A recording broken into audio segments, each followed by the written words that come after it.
అందరికీ నమస్కారం. Welcome to our YouTube channel Telugu కథలు. ఈరోజు మాఘపురాణం 23వ అధ్యాయమైన బ్రాహ్మణ కన్యల శాప విమోచనం గురించి చెప్పుకుందాం. కొంతకాలం కిందట మగధ రాజ్యంలో పురోహిత వృత్తిచే జీవించుచున్న నలుగురు బ్రాహ్మణులుండిరి.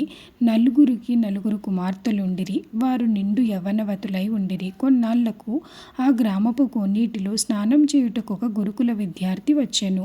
బ్రాహ్మణ కన్యలు ఆ యువకుని అందంను చూసి మోహించి అతనిని సమీపించి చుట్టుముట్టి వారిని వివాహం చేసుకోమని కోరగా ఆ బ్రాహ్మణ విద్యార్థికి విద్య పూర్తి కానందున వారి కోరికను నిరాకరించెను. అంతటా ఆ కన్యలు కోపముతో "నీవు పిశాచివి కమ్ము" అని శపించగా ఆ విద్యార్థి కూడా "మీరు కూడా పిశాచులగుదురుగాక" అని ప్రతిశాపమిచ్చుట చేత వారంతా పిశాచ రూపంలో ఆ కొలను వద్దనే ఉండి అందరినీ బాధించి ఆహారము దొరికితే పెనుకులాడుచుండిరి. కొంతకాలమునకు ఒక సిద్ధుడా కోనేటి దగ్గరకు రాగా ఆ పిశాచుల తల్లిదండ్రులు తమ బిడ్డలకు కలిగిన పిశాచ రూపం ఎట్లు పోవునని అడిగిరి. ఆ సిద్ధుడు వీరందరి చేత మాఘమాసంలో గయలోనున్న త్రివేణిలో స్నానం చేయించినచో వారికున్న పిశాచ రూపం తొలగిపోవునని చెప్పగా వారట్ల చేయగా ఆ నలుగురికి యథారూపములు కలిగినవి.